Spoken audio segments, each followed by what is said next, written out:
Hi folks, this is BoyDog808 with NDA Gaming. This is part 2 of the Beginner's Guide series kind of thing that I'm putting out.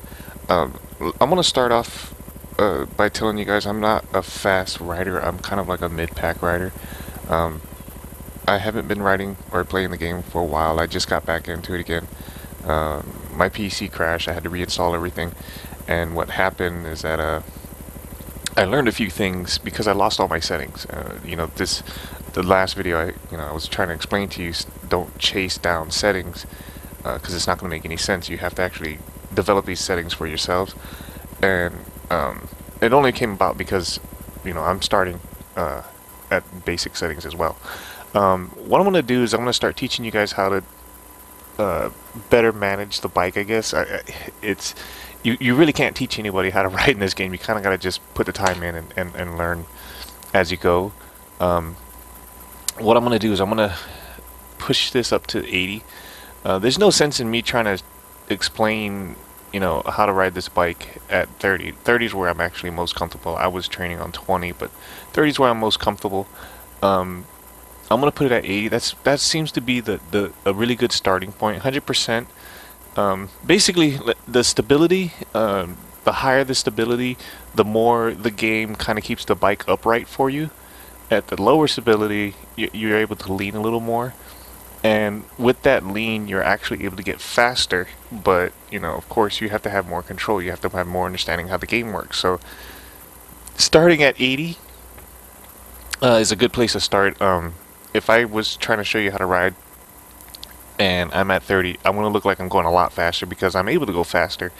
So I'm going to just do this little this training tips at 80 stability, just so you guys can kind of relate to what's on the screen, because honestly, if I put it at 30, you're going to be like, how the hell is he going so fast? I can't get that fast. And it's simple because you're at 80 and I'm at 30. So yeah, I'm going to just leave it at 80 just to kind of start from there. Now, let's see, what's the best thing we could... I'm gonna start off with turns and stuff like that. Basically, when you get on a track, what I would suggest you do is just roll the track as you would if in real life. You just roll the track, you kind of check it out. Don't go charging after it. In the process of this is what I like to do is I like to just kind of roll it. If I see a double and stuff, I'll start doubling right away and stuff like that. But I won't try to go big. I just want to see how the track's laid out, if any of the big jumps or whoop section or whatever leads right into a turn. All these little things will kind of help gauge you as far as what you're going to try to attack on the track. As far as there's really, it's really hard to explain how to ride in this game, because I remember when I first started playing the game, and I kept falling down. Like every turn I kept falling down, I kept falling down, I kept falling down. I think a lot of it, especially if you're coming from MX versus ATV, you're so used to just getting into a turn and just railing it. You can't do that in this game. There's a lot of throttle control and very minimal steering. It's all about leaning. So once you do, you come up to a turn and you just kind of lean to the turn, like so. Gas and brake.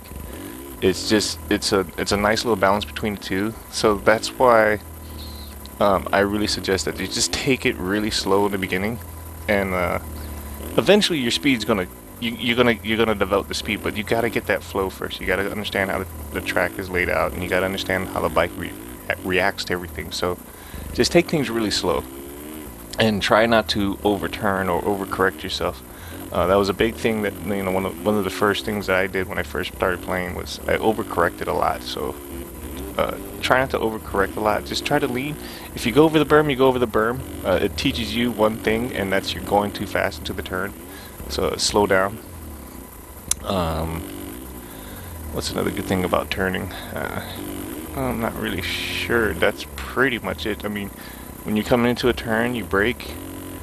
And lean, don't like go back and forth trying to correct your steering. Just lean, and hey, if you go over the berm, you go over the berm, and just keep practicing that, and you'll find that that flow eventually. But you're probably not gonna get it the first time around. But at 80, you're gonna be forced to slow down quite a bit because the bike it seems to stay upright more so when you have a little speed behind you, and so you're gonna have to slow down just to get the bike to lean over, and that's pretty much it for turning. For jumping, there's so many different scenarios. You know, let me save the jumping for last. And I'm not gonna make this a long video. The last video was really long, so I'm just gonna kind of keep this one short. But I'm gonna switch to whoops real quick. Whoops is gonna be really interesting to master, especially because, you know, I keep telling you don't mess with the settings, don't mess with the suspension and stuff. But the suspension really does help in the whoops. But you can still rail some whoops. You just gotta, it's more dialing the timing of the whoops. You go too fast, you can get squirrely. You go too slow, you can get squirrely. It's just, you know, you're gonna find that balance over the whoops. And each time you hit the whoops, I really do suggest hitting it straight on. You know, don't come in half cocked, because you're gonna lose your ass end, or your front end's gonna bounce around. When you come up to whoops, hit them straight on. That will help you out a lot. Let me get over here. Oop, oop, oop. Let me get on this other side. But yeah, when you're hitting the whoops, you wanna get your bike coming straight at them. So if you have to come out really wide, do so in the first few times. Come out really wide, and just make sure that you're straight up with the whoops, and then you're gonna find that timing eventually. It's not gonna come right away, but you're gonna find, like I found with that whoop section I just went through, that if I come in with a medium speed, and then once I'm in the whoops, then I'll blitz out of them.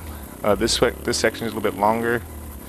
I came in way too slow, but I was trying to straighten up. And there you go. You can't just blitz it right in the middle of that stack of whoops. So it's just something that you're gonna have to kind of feel out. And like I said, the best advice I can give to you as far as starting out is hit them straight on, and you'll figure out the timing eventually. Now, as far as jumping goes, there's all kinds of different methods in jumping. If you're having issues, let's say your candle sticking a lot, your front end's coming up a lot, when you hit the face of a jump, there's a few things you gotta consider. One is your body positioning, if you're leaning back or forward. Two is the speed that you're hitting the jump, and the size, like the size of the face. Like a bigger jump, of course, is gonna hook you a little easier. These smaller jumps, you're gonna have to negotiate a little bit more so, like by leaning back and stuff, to help keep your front end up. And the third thing that you got to pay attention to is your RPMs on your bike. If you're coming into a face of a jump and you're tapped out, you're gonna find that you're not having any power to keep that front end up, so you're gonna dip forward a lot. You're gonna start endoing. So there's several different things you can do to correct endoing and candlesticking, and it takes time. You just got to know whether or not you got to lean back or chop the throttle or whatever the case may be. It takes practice, and once you get the idea, once you know what you're doing wrong, then you can start correcting it. How's that? If you find yourself just endoing a lot, or you find yourself candlesticking a lot, you can make the adjustments in your riding with the body positioning or hitting the jump with the right RPMs. Another good thing too, I'm going to leave it off with this last tip. When you're first setting up your bike, go to this bikes up here and stop wheelies. Say yes. It's kind of a cheat mode, but I haven't really found a benefit to have my wheelies off other than learning how to wheelie, and I have no desire to learn how to wheelie in this game. So you turn that off. That'll help out a lot with your jumping, and it'll help out a lot on the starting gate. You won't be looping out as much. But yeah, I guess that's pretty much it for now. I'm gonna let this kind of marinate and let you guys discuss it below. Some people have been chiming in. Robin chimed in on the last video talking about how you can go into ghost mode online without having to disconnect and reconnect by just hitting the T key What that does, the T key brings up your chat menu. I'm offline right now, but for an example, if you type in a T key and then just type in, or hit the T key, type in server, comma, spec, and then hit enter, and I'm not connected to a server, but what it'll say is that you're pretty much withdrawn for the next race, and you can, the next race when it starts, you'll be in ghost mode, and you can do a lot of training that way. Benefits of training online is there's one, you get to see the competition, but two, you also get to see whether or not your PC can handle being online, and if you have to do any adjustments with the graphics to kind of balance out being online and the way it looks. So, but yeah, anyway, also Mr. Stickers as well. He chimed in with someone was asking me about what does each of the settings and stuff like that, and suspension and stuff. What do they do? I should do a video about that. But Mr. Stickers chimed in and said there's actually a place on the forums that you can look that stuff up. And he pretty much said where it is on the forum. So if you go to the last video, go through the comments, and you'll find that. Thanks, Mr. Stickers, and thanks, Robin. For the input, it definitely, of course, I'm benefiting from it as well. So yeah, definitely, if we all kind of just stick together, we can pretty much get through the beginning stages. Now, once you start getting faster and stuff, all the stuff that I'm saying right now will start to make sense. You'll see that it's just as simply, you got to learn how to play the game. You got to learn everything at stock settings for the most part, and just kind of go from there. Thanks for watching, guys. If you have any questions or comments, or if you want to know more details about something, let me know in the comments, and I'll do the best I can on the next video. This has been PoyDog808 with NDA Gaming, and thanks for watching.